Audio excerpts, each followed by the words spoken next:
Hey everyone, this is Anime Freak here today, and today I have a special guest. Hello YouTube, this is Logan the Krogan, and what are we going to be talking about today? Today we're going to be talking about one of my favorite animes of all time, JoJo's Bizarre Adventure. While it is not one of my favorite of all time, it has captured my attention for the past 4 months, and I am really excited to be talking about this, Jay. I hope we have fun time talking about it too. But alright then. How do you want to start us off here?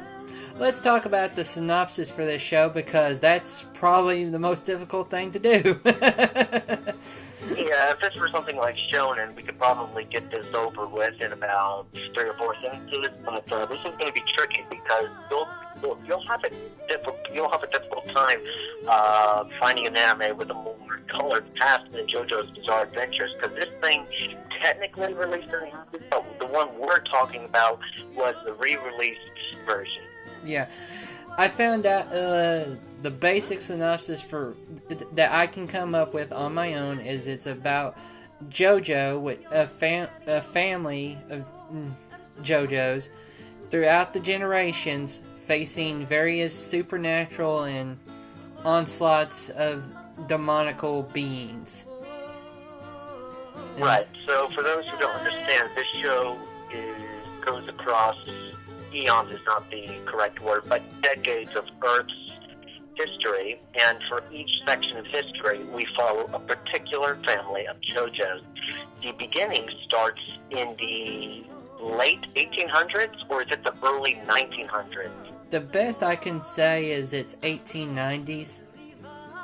Yeah, because when you consider the Victorian house that you've grown up in, that definitely supports it. Don't quote on us on this. We're not very savvy about architecture and all that. That, and we're not going to cheat by looking up on the wiki. Oh, no. Especially since my internet's down right now. And I'm outside. Yay!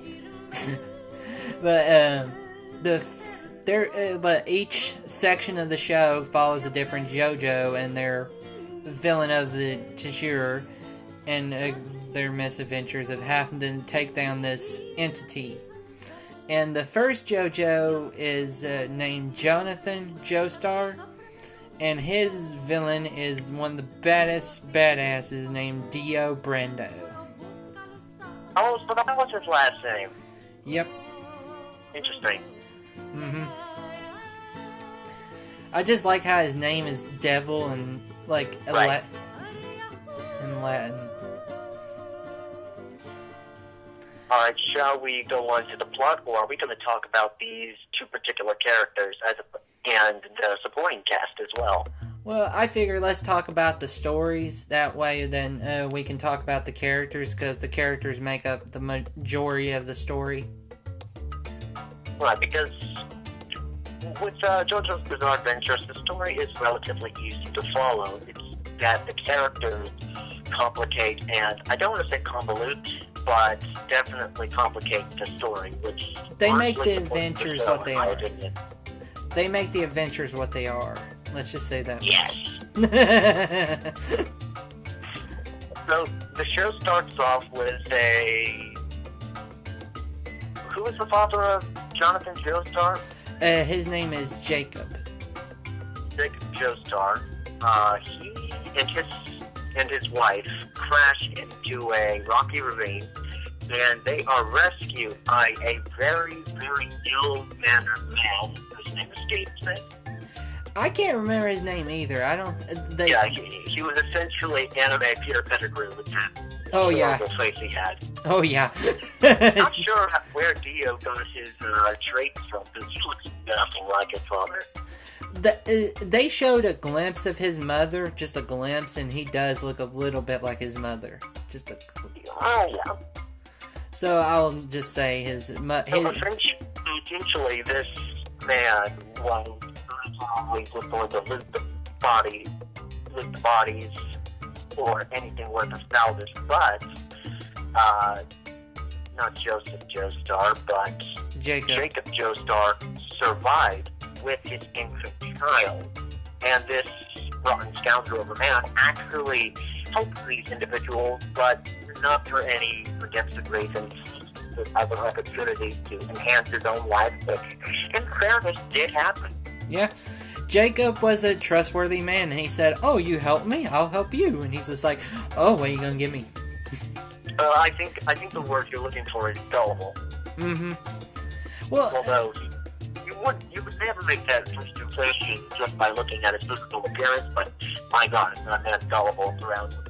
Let's just say this much. Until the very end, he is a very gullible man. Let's just say this much. Goku would say, "Dude, you need to be more trustworthy." Yeah. Yeah, Goku would look at you like you're an idiot. Goku could... never mind. But, besides Mr. Pettigrew, and, while he's raising his own son, Dio, through this harsh, poor environment that he's putting his son through, we get a glimpse of both the Jonathan, which is the Joestar we're going to be following in this arc, and his ritzy lifestyle, and then we have Dio's poor upbringing to show how he became the monster he is later on in the series. Right. Before we move on, would we agree that he was a little spoiled during the beginning? Because I sort of get half and half.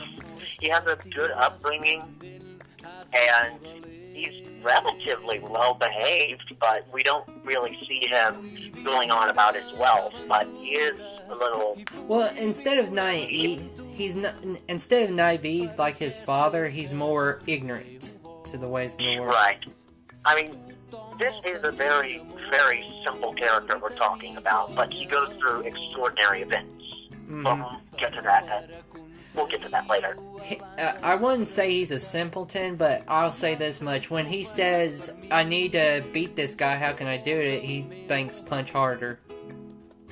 Right, but that's not where... That is not the joke. That's not the Jonathan we're talking about. We're talking about the very, very beginning. Oh, you're talking about, Jacob. Sorry. No, I'm not talking about Jacob. I'm talking about Jonathan. When he was a kid. Yeah. The first JoJo in the series, his name is Jonathan Joestar. Yes. And if you don't get the joke, all the JoJos are basically JoJo in the name. Right. There are so many JoJos, so we're at this point, you know, you just say JoJo, we're just gonna have to simplify things by saying your first name every single time. Yes, because we don't want to have to go, which JoJo are we talking about? Jonathan Joestar. And Dio Brando. Yes. Now, let's talk about how it goes to me, because it's a very interesting first encounter. Mm-hmm. Dio makes it quite clear from his very first appearance that he means business and he ain't gonna take no crap from anybody. With the exception of the father, Jonathan Joestar. Jacob Joestar. You stick up to him quite a bit during his first days, and to be fair, that's a very simple response when you're adopted. Yeah.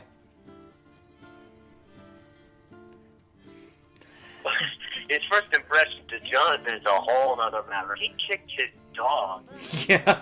I just showed my mom this episode, and she's like, "What a bastard." I go, "I know." Classic Dio.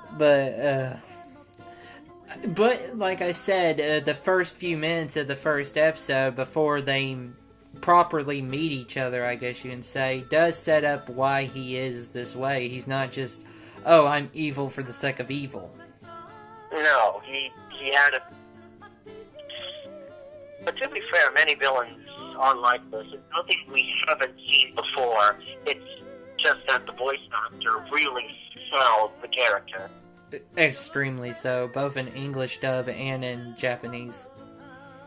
Yeah, you watched the English version, and I watched the Japanese version. Mm-hmm. Well, and if you must know, the Japanese does English, And the English dub does English.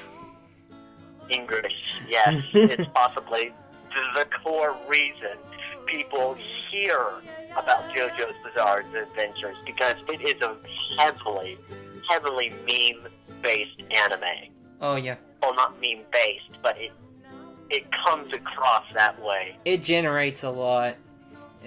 Unintentionally, per se. Yes. But,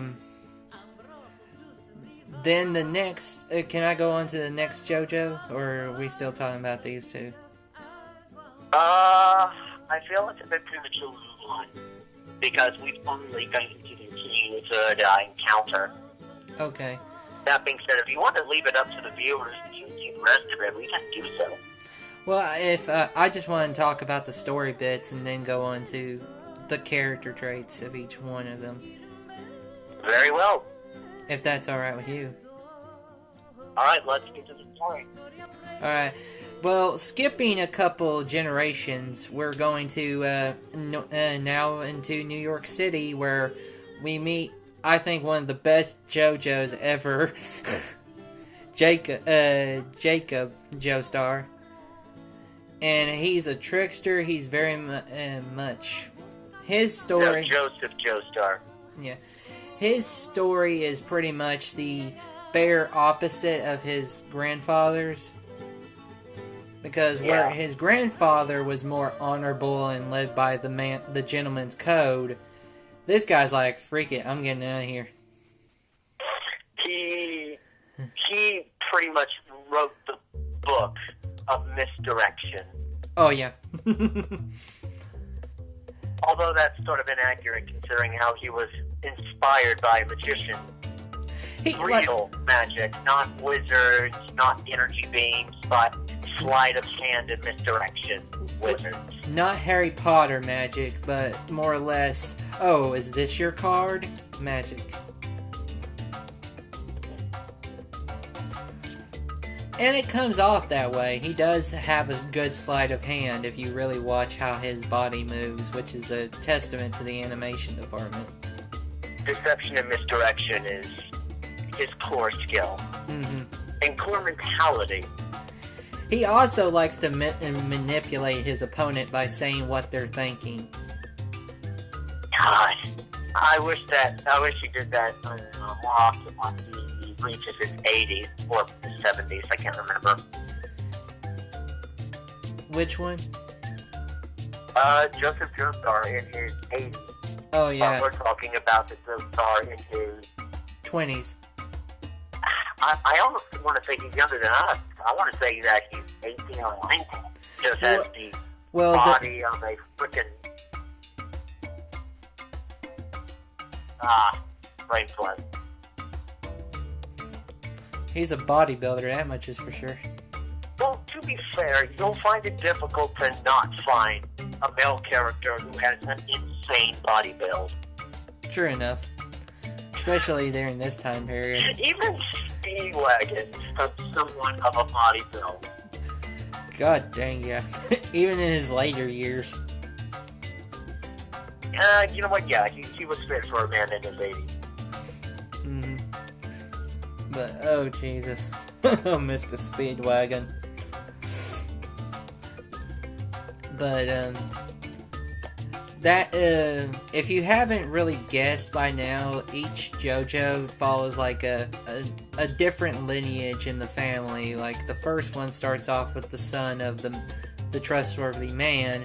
The next one is the grandson to the ignorant son. They are shaped by the times they are in and the upbringing of their childhood. Mm-hmm. Which says a lot about the time periods, and I think it really sells home the idea of this happening in different periods of time. Oh my god, it's fantastic.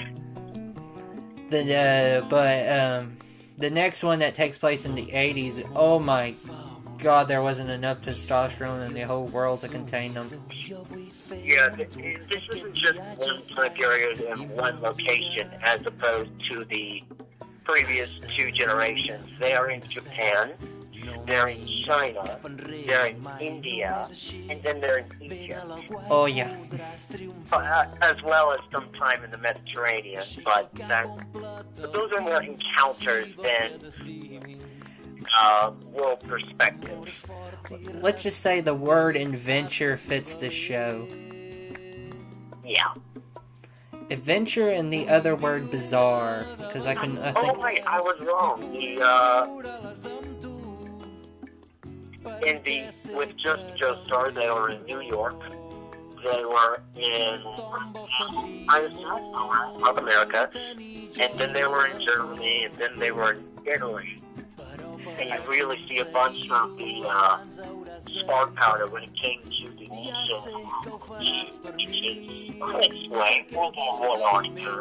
I can't remember where the final battle... some serious references toward the prelude of World War II. They didn't have to do that, but they did, and they did it really well, in my opinion. Mm-hmm. I can't remember exactly where the final battle happens for Jacobs. I believe it's Mexico. I could be wrong, but I believe I want to say Rome. Rome. That kind of works out in the geographic department, so I'd say. And then somehow they ended up in a volcano, which was not Vesuvius. But what's the next? No idea how that works. Whatever, it was bizarre. we'll just move. But the first Joestar keeps it all in England and pretty much that location. The next one goes from North America to South America to Europe. Then the next one goes from Japan, Italy. Japan, China, India, and then Egypt. Yeah. Sweet Jesus, they know how to travel. Oh, wait, They went to Pakistan? It was either Afghanistan or Pakistan. I really find difficulty distinguishing between the two. I won't deny you there. I'm sorry. Sorry, we don't live in there, so we can't really make a comparison. Okay, but moving on from my cultural ignorance. Don't worry, we're both ignorant. But, where's the fourth JoJo go? I feel like he's... Jotaro. Yeah. Is he Europe, or is that... or am I thinking too hard? Wait a minute, that's third JoJo. I don't know who the fourth one is. I know he's, again, the grandson of Buffa's Japanese Joestar. God.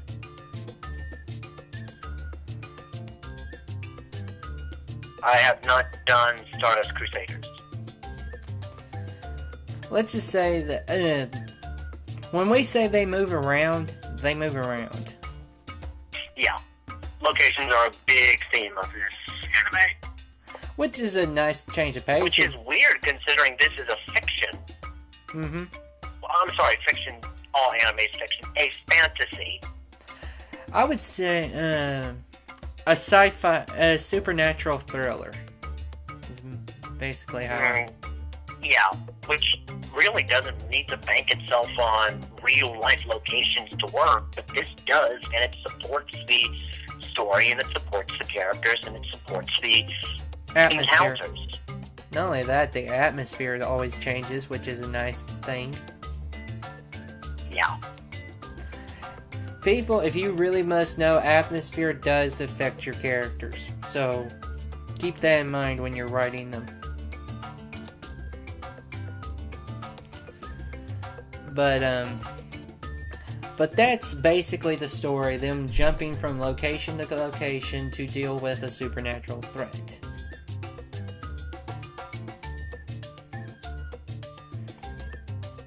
And I would like to go on to the characters, are you okay with that? Absolutely. That's the highlights. In my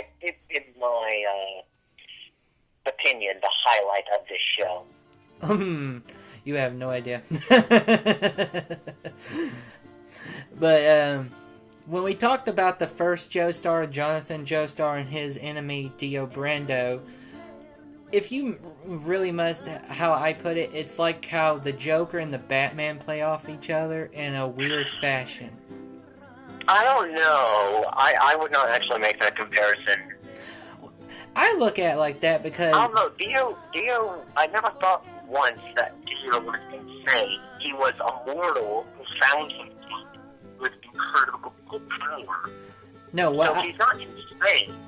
Well, I don't... He's evil.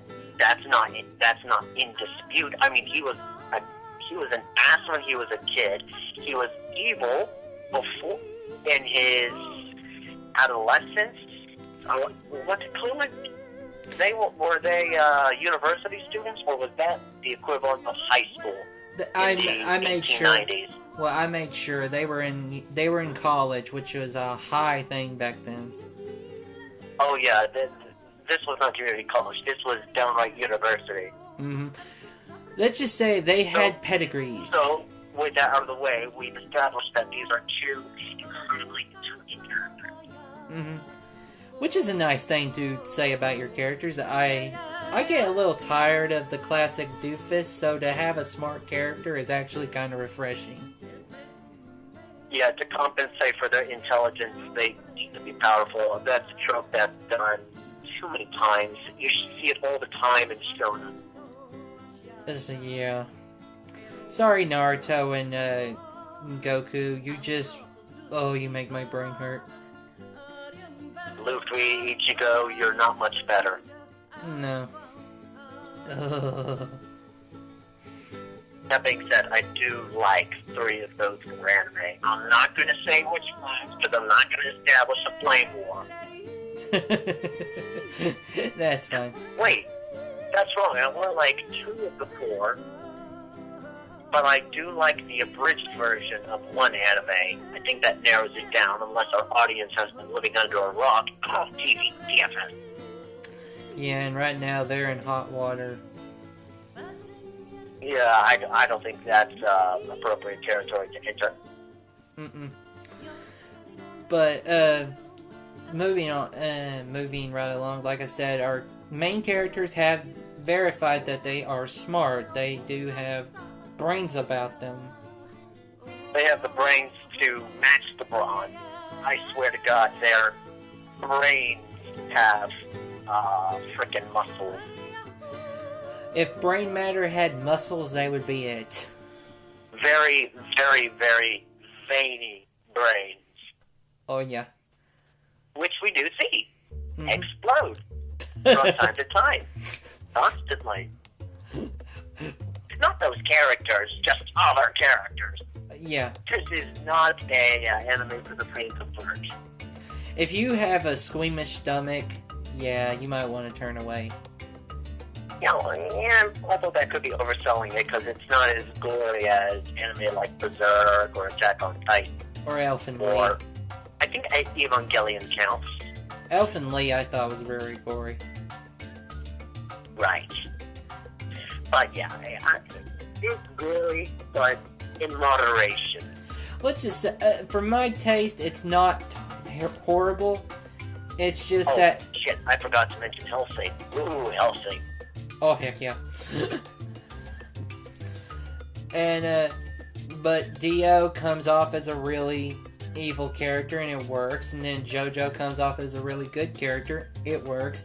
And then we introduce the Rose Gallery, which is by far funny. Which introduces one of the fan-favorite characters, Mr. Speedwagon. Yeah, he was my favorite character. If anyone could point out the obvious more than Admiral Akbar, it is goddamn Speedwagon. Mm-hmm.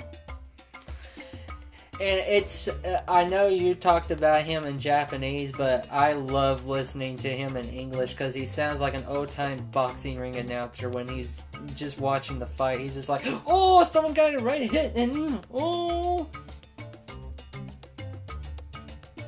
I will need to look that up. I've only watched the Japanese version because well, the main. Yeah. It's so funny to me to watch this guy narrate a freaking fight. I'm just like, I could listen to you all day, man.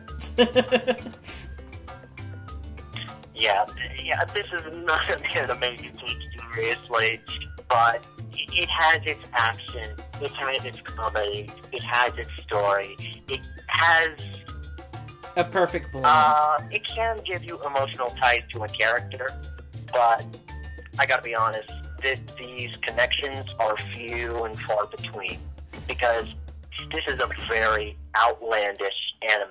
Yeah. It says it in the title, Bizarre Adventure. Yeah. But, those are only there's another character who teaches our main character the martial art that we'll be using throughout the entire series, which is called Homon, or Homon, however you pronounce it. I always pronounce it Homon. Like trying to say the name Hammond. Just take out the N, the B, and the extra N, and you get Hamon.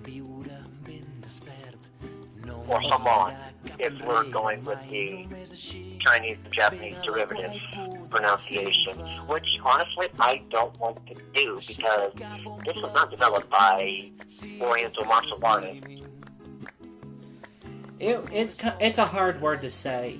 Let's just say that much. It's a convoluted word to say, because it's simple and the word can be pronounced multiple ways. Every place in the world has their own version of Homon. Yeah. So this is essentially the superpower / martial arts of JoJo's Bizarre Adventure franchise. This is your devil fruit powers for JoJo's Bizarre Adventure, pretty much. That being said, I think only effective on vampires. I want to call them undead, but that's inaccurate, because the rules of vampirism or the perfect organisms, they're clearly not undead. They can make undead very easily, but they're not undead. What was that Homon teacher's name? I can never remember it. I don't have a computer with me. Also, we don't want to cheat. No. But, he's an interesting character. I just wish that he had, I guess, more of a prevalence with JoJo. That's my only wish, because he teaches JoJo Homon very quickly, and then JoJo's like, I think I got it.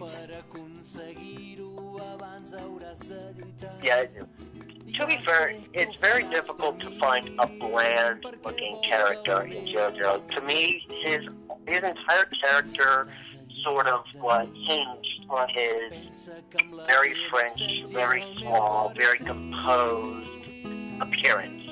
But that's it, which, honestly, I don't think that was a strong point for the character, because, as a result, I've already forgotten who the guy was. It's so weird, because you can pick these characters out of a rose gallery pretty easily. It's just, what's their name?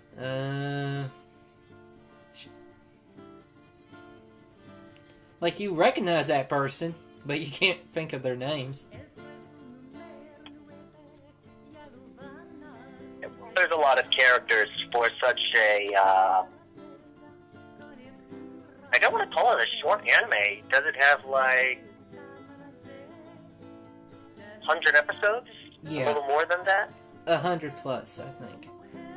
Yeah, so it's definitely shorter than a shonen anime, but longer than a prevalent anime like Full Metal Alchemist or Code Geass. Yeah. But the next character, the female character, which inevitably becomes our lineage for the next generation, is called Lisa. Not Lisa, Elizabeth, that's right, Elizabeth. Elizabeth, this is the 1890s. Yeah. And she is, I hate to say it, but she's such a sweetheart to JoJo, it's, or Jonathan Joestar, it just makes me go, oh!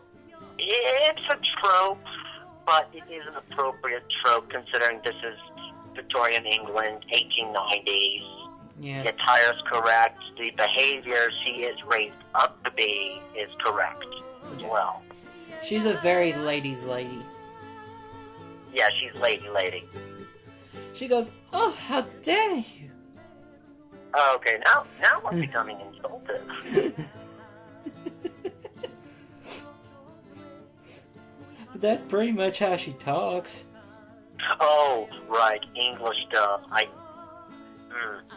Well, how does she talk in the Japanese? That's how she talks in the American dub. Well, I can't talk in Japanese. You can at least try to imitate her language. I will not. Okay. The best, like I said, she treats the situation like,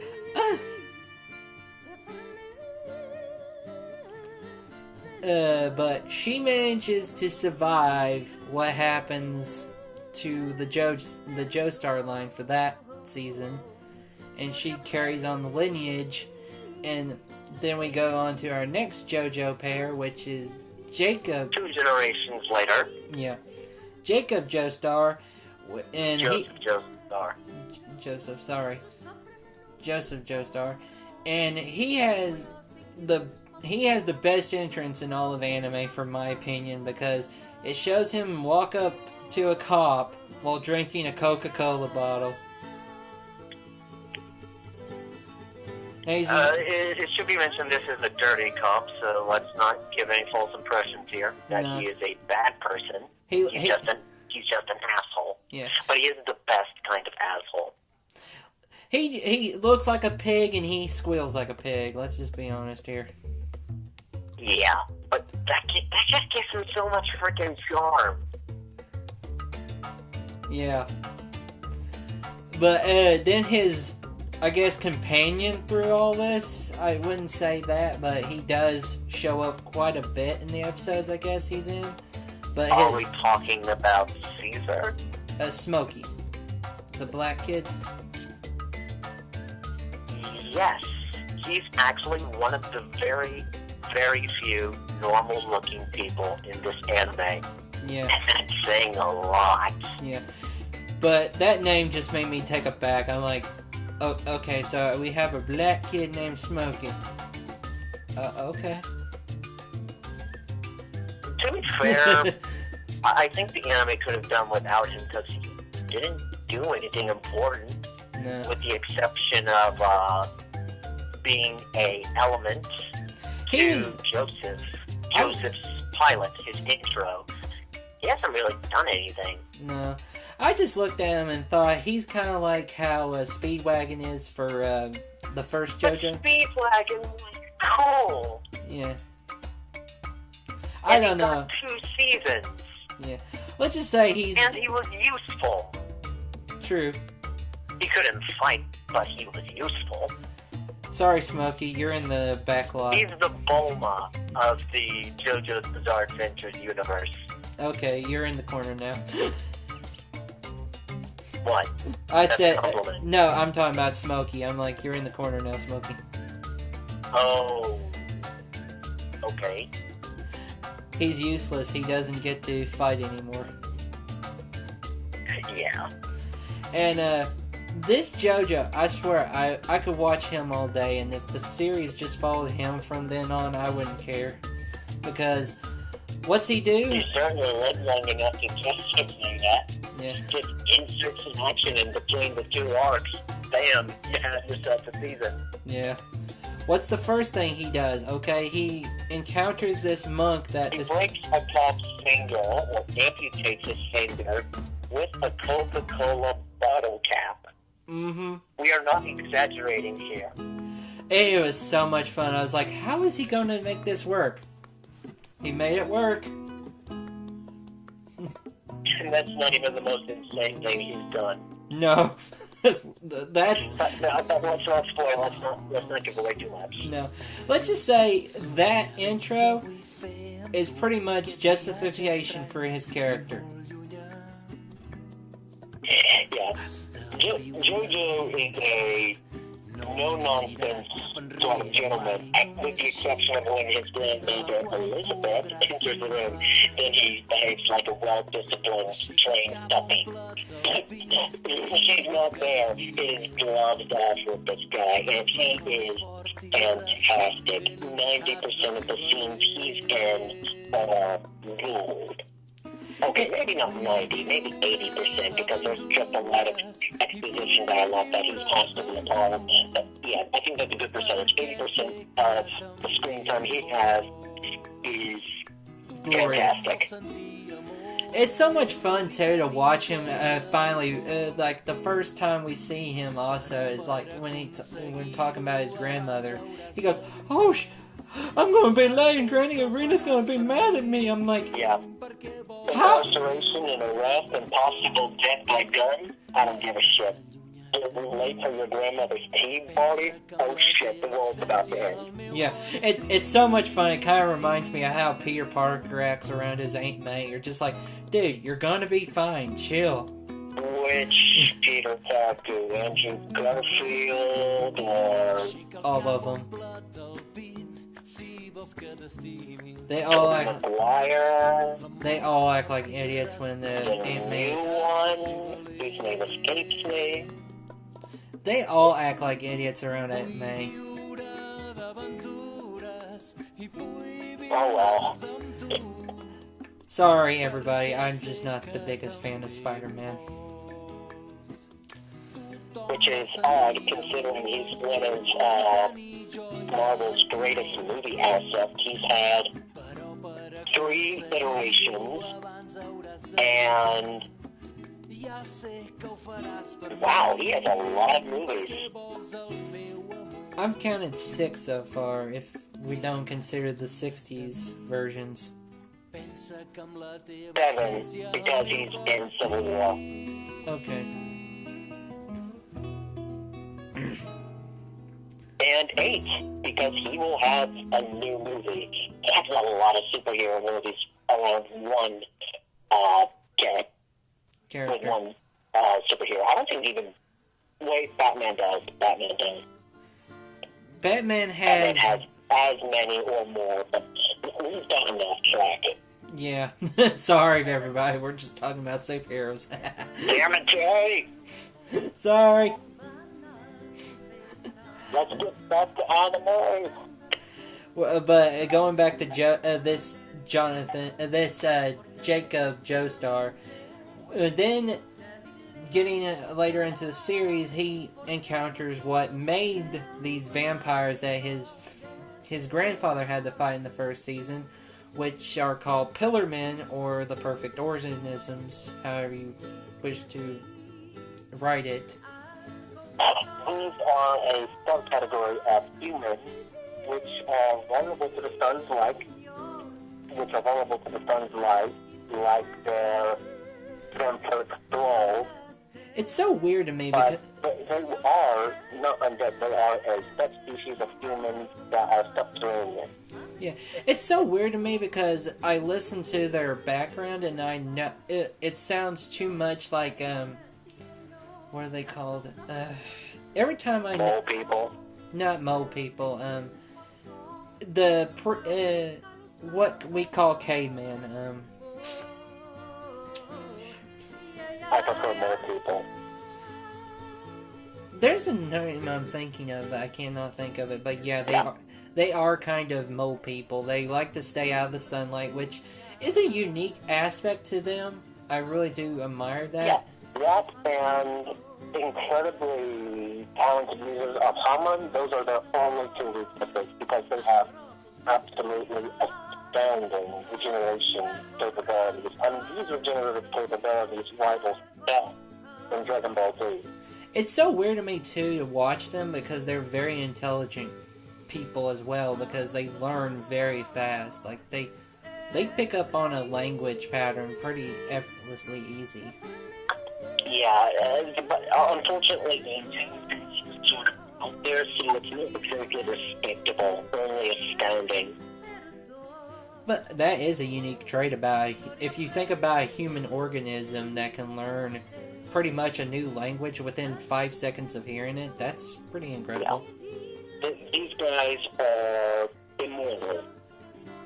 They don't age. Their bodies are getting age.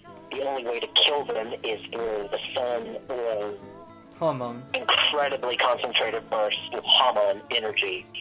So these guys are virtually immortal. It's very difficult to kill them. Yeah, and this one, one of them also has a music tie-in, which is called AC/DC. His name is Womo. Womo is one of them. AC/DC is the other one, and Cardus. Or just Kars. K-A-R-S. It's so weird to listen to these names, and you're just like, did your mother go in AC/DC? Considering that the band was not made until 40 years after the 30s. Yeah. Tie-in, but whatever, it works. It's a fun little tie-in. Very stylish, very respectable, not repeated often, especially in an anime. So refreshing. Which is odd considering this anime was released in the 80s, but then only recently readapted for modern audiences in 2015? No, it came out in 2012. 2012? Yeah. We only got the English subs and everything around 2014, and then we started simulcasting and broadcasting on 2015. I see. So that's what happened. Mm-hmm. Things you learn. Yay! But besides the music tie-ins with these bad guys, they do stand on their own as truly terrific villains. Kind of like how Dio was a baller baddie. These guys are honorable to a fault. When two of them are. Yeah. No, actually just one. Another is pretty much a JoJo version of his exact tactics, and honestly makes the bullet Jotaro, which I found to be incredibly hilarious and refreshing. And the leader, who is an asshat. Mm-hmm. It's so weird to watch the leader be like, nah, I don't believe in none of that, and then his subordinates are like, I believe in the honor code. Well, he was losing, so he didn't exactly have a luxury to be honorable. No. And getting to that part, JoJo promises them within a month he will be able to fight them on equal footing. And JoJo's trying to weasel. Are we entering this territory already? Well, I'm getting to the other characters. Okay. But while he's trying to weasel... We haven't even talked about Caesar yet. That's where I'm getting to. Okay. But while he's trying to weasel his way out of this, Caesar watches JoJo in awe, like, oh, that's what your plan is. Well, AC/DC takes him up on that offer, and he says, I'll let you... Womo, sorry. Womo takes him up on that offer, and he says, okay, I'll give you 1 month, but just in case you forget, he plants like a little bit... No, I don't think there was any investigating. I think there was being about him purposely not showing up, just trying to weasel out of it. Mm-hmm. Because one definitely got that impression from JoJo. But it's so much fun to go, okay, I'll let you do that, but first, put a little something on him to handicap him, and JoJo's like, really? And then the other guy's like, oh shit, that's a thing. And then the other guy's like, I like to see what you can do too. I'm getting in on this action too. So he has 2 poison rings attached to his lung and his collarbone. Yeah, and which will kill him in about a month's time. Yeah, and JoJo's like, I got into some deep shit. And JoJo's like, really, man? Really? But, Caesar's like, you're such an honorable dude. I didn't think you would do that. And JoJo starts crying. He goes, I have to train now. Yeah, Joseph, the honorable asshole. Yeah. And Caesar's just like... Fantastic. He's just simply fantastic. And Caesar, watching his character, I thought this is Dio 2.0. But then when we finally meet the guy, he's totally fun and enjoyable to watch. And then he finally reveals his hormone power, which is bubbles. And I thought if Dory had a superpower, no wait, not Dory, that other fish from Finding Nemo. Merlin. I don't know, but yeah, his superpower is bubble. I just thought, oh my god, really, Bubbles? Yeah, honestly, you gotta take this anime with a, grain of salt. Yeah. You gotta take it with a grain of salt. There is absolutely 0 point in attempting to rationalize debate or rationalize, like, oh, they're gonna do that. Okay, never mind. There's no point trying to predict what's going to happen next, with the exception of this guy's going to fight against this guy. I think that's about as bare bones as your predictions can go. Yeah. To. Which I like, because when I don't know what's going to happen, I enjoy the show a heck of a lot more. Yeah. But, so, Jonathan, and not Jonathan, Jacob and Caesar decide to train with a lady... Joseph and Caesar. Sorry. Joseph and Caesar. My apologies. Joseph and Caesar go train with a hormone master, which is named... Who we're not going to spoil the identity of. No. But her purpose is to train these boys, and she goes about doing that, and let's just say they have lots of success in the field of hormone. Yeah. But and honestly, this training montage was cut to an end about a week early when AC/DC showed up to fight JoJo. Well, honestly, the fight wasn't planned, but this teacher, whose identity will remain disclosed, had a artifact, and this artifact was aliens planned for something. I'm not going to spoil it. AC/DC ends up fighting Joseph, and this has to be one of my favorite fights. It was truly creative. I'll admire this fight just for the amount of creativity that happened in it. Because they were playing off of an equal footing from each other. It wasn't just like he was out tricking him or one was out powering the other. No, they were pretty much on even grounds in terms of manipulating, playing off each other. It was just a really fun fight to watch. Yeah, no Deus Ex Machina, no ass pulls. No Deus Ex Machina, no interference, no asshole-ish moves, only tactics and answering the opponent's power with the equal and opposite reaction. Those are my absolute favorite fights, and this is not exclusive to this fight. The JoJo franchise has this in absolute abundance. It is weird power versus weird power every time. And yes, there are technically power levels, there are technically stats, but these power levels or stats do not transfer into untouchability. Likelihood of victory. Unless you're stupid, which not too many combatants in this series are. No. Except for some of the Rose Galleries, but they're just there to be like, Well, wait a minute, don't those count as non-combatants? Yeah. I just call him the Rogue. Alright, so we're not even going to mention them.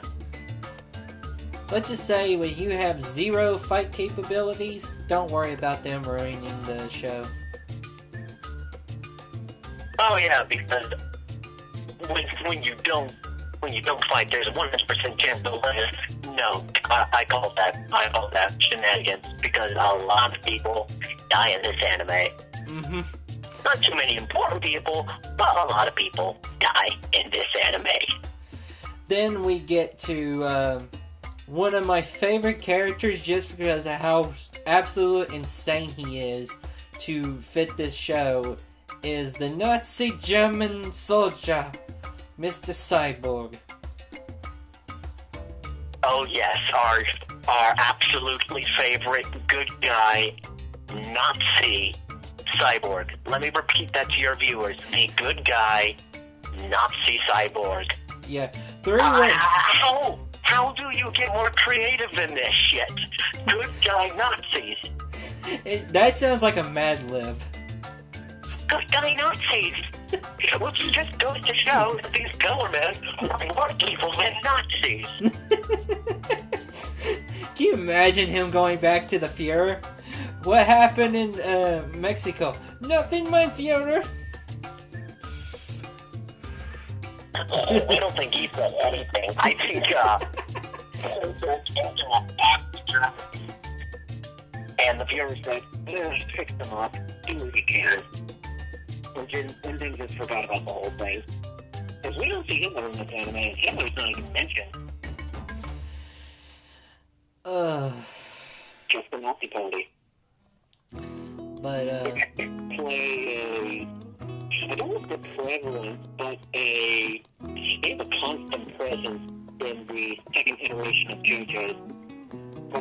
Almost important. The Speedwagon makes his second appearance in this season, which was, to my knowledge, frankly, bombastic. I was like, I didn't expect you to show up. But it was a nice surprise. Yeah. Yeah, they did it. They pulled it off. It was refreshing. This is a very, very refreshing anime with all the slice of life from all the shonen anime. You're cutting I don't out, want to man. say it's a refresh from Supernatural, because this is clearly but even if you are into Supernatural, You're cutting out. You're cutting out real bad. Can you repeat that? Alright,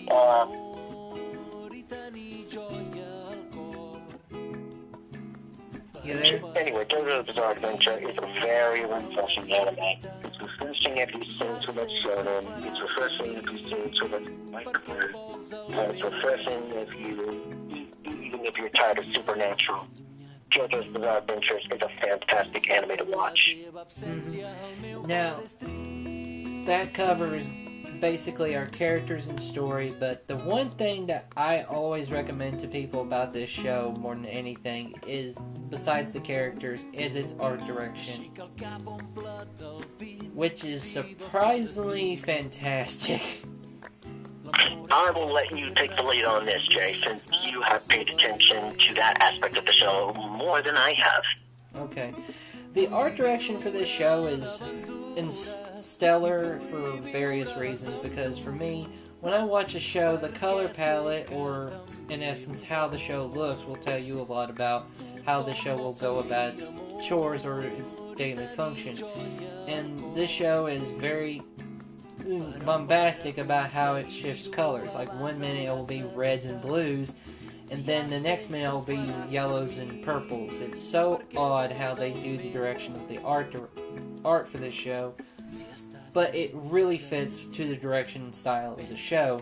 Not only that, they make comic book elements to the show, which makes it even more fun and more entertaining to watch. Especially if you're watching its openings or its OPs, they make sure that you know that this has like a comic book flavor to it, because each opening has like sound effects, it has bombastic color schemes. It makes sure that you are paying attention to what you're watching heavily. Also, the openings are just overall fantastic.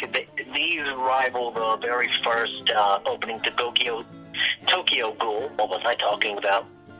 And the first Full Metal Alchemist opening. I mean, these openings are phenomenal. Like I said, you can tell there's a lot of work put into this show because of how detailed it is. And another thing that I want to point out to, and a lot of shows do not do this, especially anime shows, but continuity has always been a big thing in anime. Like, they try to keep it consistent, but there's always something that's off. This anime always makes sure that everything is where it should be. You know the layout of everything, which is very well thought out. Like, you know how big a house is just by watching everybody walk around it about 5 times. Right, there's no big buildings with very small rooms or small buildings with very big rooms. It remains consistent with its architecture, it remains consistent with character positioning, and it remains consistent with general location. Which is like I said, I cannot praise that enough. And people go, is that really that hard to find? I'll be repeating it. Yes. It's only hard to find because you're absorbed in the moment and you're not looking at this anime with a critical eye. If you were to examine something like Dragon Ball Z, there is considerable incontinuity. I mean, Team 4-Star corrects the original footage to better suit the continuity of their abridged series. Dragon Ball has horrible continuity in comparison to JoJo's Bizarre Adventure. Oh, yeah. Like, let's just say this much. If somebody's talking, and you look at where they're talking, if you look in the background, if they go to switch to the other character and then switch back, nothing's changed. Which is impressive considering how detailed the majority of these environments are with the where these scenes take place. Yeah. And another thing, this anime, I know I talked about how Speedwagon narrates the fight, but they do a good job of show, don't tell, as well. Yeah. Speedwagon is essentially a viewer's gateway into the anime, similar how to when you play a video game, the main protagonist has entered the video game. For example, Commander Shepard. But since this is an anime and this is a gameplay, while they do have narrators, Speedwagon is an example of immersing yourself, witnessing these bizarre adventures. Yeah. But, yeah, they do a really good job of show, don't tell. They do a good job of continuity. And art direction is through the roof on this show. I'm thoroughly amazed every time when I'm watching this show, just how consistently good it is. So, what kind of anime fans would you recommend this to exactly? I would recommend this to anybody who has a taste for shonen or a very good taste for something different. If you're looking for something that has a little bit outside the norm of what you're used to, like if you're used to something like Fully Cooley, or you're used to something like Dragon Ball, if you're used to the normal, common archetypes of storytelling, go flip on JoJo's Bizarre Adventure. You will forget everything you learned about commonplace storytelling. Right. I think the only anime I would struggle giving this to an audience is an audience unfamiliar with anime or anime fans who exclusively watch Slice of Life. I think this would be a bit too much for them. Slice of Life fans, I would say, yeah, but Slice of Life fans tend to watch something like Flying Witch instead of something like JoJo's. So I don't feel like you won't have that much problem. And if you're a film, we're both filmmakers and we both like to do videos. watching this show gave us, for me at least, gave me a very good critical eye. It gave me a good sense of how to go about art directing a show very easily. Right. I'm relatively the same way, but you're ahead of me in that regard. But once I finished JoJo's Bizarre Adventure, I had to look at it again with more attention to detail to improve my own video making skills. Not animation, just videography technique. Yeah. Like I said, this show is and I, talking about non-anime fans, I will say, if you are very against anime, then yeah, this show's probably not for you. But if you do have... Why are you watching this channel then?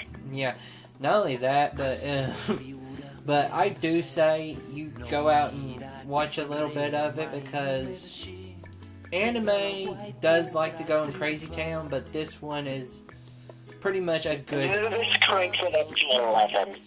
This is pretty much a good form of Crazy Town. This isn't fully coolly, why am I watching bonkers? Yeah. It's fair to say that the anime is fully self-aware of how crazy it is. Which is nice. Anime that, but that supports it, that helps it, it progresses everything. Very similar to how One Punch Man does it. It's absolutely bonkers, but the show is self-aware of its bonkers storyline, its bonkers characters, but it works for it. Oh, it's a parody. Although I don't think JoJo's is a parody. I know One Punch Man is a parody of all superhero things, and if I had to look at what I would say JoJo's Bizarre Adventure is a parody of, if it was a parody, it would be 80s macho films. Oh my god, yes! Think of something like Schwarzenegger. They're so easy to poke and make fun of, but that's what makes them fun. Yeah, but think about Schwarzenegger. This is a very fun anime. You can put Schwarzenegger in here and he would totally feel at home. Get to the chopper! Oh my god, we need an Arnold Schwarzenegger and JoJo's Bizarre Adventure. It's gotta be in the 80s. But put Schwarzenegger, put Stallone, put all those... Jotaro meets Arnold Schwarzenegger. Anime. Arnold Schwarzenegger. My god. Oh god, I would die laughing if I... The crazy thing is, that's not the most ridiculous thing that has happened. No. But, yeah. Like I said, if this was a parody, which I don't think it is, but it does have heavily influenced style from American filmography and stylistic standpoint. And most people don't pick this up, especially me my first time watching it, but the Japanese Joestar, his mannerisms and how he acts was modeled after the Good, Bad, and the Ugly's main character. Yeah, Jotaro was, which is the third iteration JoJo, was modeled, his character anyway, by Clint Eastwood of all people. Yeah, which fits. I look at his character and he does act like Clint Eastwood. I would hate to find a guy to act like John Wayne. What would you say, Pilgrim? Well, it was Billy the Kid in the 1890s, but whatever. Or was that Jack the Ripper? That was Jack the Ripper. What am I talking about? Yeah, just imagine all these crazy stereotypal celebrities that you know of from the 80s and stuff. Yeah. They'll fit. So, with JoJo's Bizarre Adventure, stereotypes are a heavy influence to this anime, but it doesn't detract from it. It makes it work. It makes it funny. And it's not bad in some stereotypes. Instances, it even makes it interesting. And it's not bad stereotypes either. Oh, I disagree. It's absolutely horrible stereotyping, but it switches it around and it makes it work. Yes.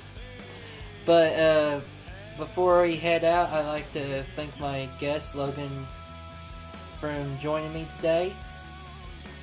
And if you have any questions or comments, please leave them down in the bottom, and I'll catch you all later. Have a good night, everyone. Bye.